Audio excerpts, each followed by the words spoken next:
Hello everyone and welcome to another redstone video with Cass on the Maizuma channel. Today we are going to learn how to build this 2x2 pop-out door.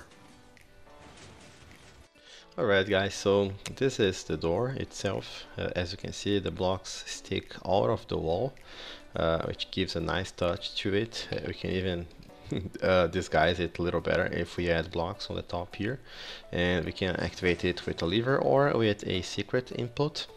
We can even have lamps inside it, and all it shows from the inside is are those pistons here. And this is how it looks from the opposite side. If we close it, as you can see, it's pretty fast, synchronized, and I also added those blocks so the door would not look too ugly on the opposite side. The redstone is pretty compact, and this is it. This is a extremely compact version of this door. The piston layout I'm using here is not originally mine. I saw it on a channel called FedEx Craft. I'll leave the link in the video description so you guys can check that out if you want. And well, the circuit, as usual with my designs, is extremely weird, but let's check out the piston sequences. Yeah, those guys here in the front, they move so fast. Maybe it's hard to see what they're doing, but it's quite interesting. At first I had a different setup here and I used repeaters here, and what happened was that once those double extenders start retracting at the last pulse, those guys would catch that last pulse as well, and they would like do an unnecessary movement. And this crazy layout I made here in front of it totally fixed it. It's of course extremely expensive, but what it does is when it's powered, it does this, which is pretty easy to understand. But when we unpower the circuit, those blocks retract, but this one is those pistons are extended, so they are not going to be retracted, but this redstone block will. So they will unpower, and later on this redstone line is going to get two 1-tick pulses.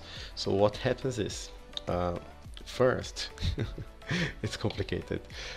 This guy is grabbed and placed here, and that redstone block is because of the 1-tick pulse, it's spilled out, so it gets here, and when the second pulse arrives, they just will swap positions just like this, so it will stay in place and the redstone block will get out of the way so those guys don't get budded or powered. So you can try to see that now, but it's really too fast. Yeah, now because we had a little bit of lag, it was possible to see. And underneath here we don't have much. There is almost no redstone for the double extenders and the synchronization with the top. But this is a really weird double extender. As you can see here, we just power these lines here, and then we place a solid block here, so this will create a torch burnout. But once the door is unpowered, this piston is not here anymore, so this is what create those two very quick 1-tick pulses that happen here. And by the way, this comparator is extremely necessary. If it was a repeater, nothing would work here. So this is a pretty small circuit, but very interesting. Everything around here is quite interesting. It looks like something that's extremely unstable, but it's not. It's quite the opposite. I tried it in every direction and also on bucket servers recently, and it works. It just works. So if you guys are interested in building this, it's quite easy, and I'm going to do a tutorial for that right now. Alright guys, here in my hotbar you can see the correct amount for each kind of resource that you're going to need, except for this glass. And well, let's start by placing two pistons right here. And behind those guys we're going to have our double extenders. They're all facing upwards, just like this. And let's start wiring with a very weird circuit, just like this. Sorry guys, but it's really weird how I wire this thing. So place two repeaters here, facing this way, set both of them on 2 ticks, and for this line, we're going to have just one torch here, one comparator, don't forget that, it's very important, and 3 repeaters, all of them set on 1 tick.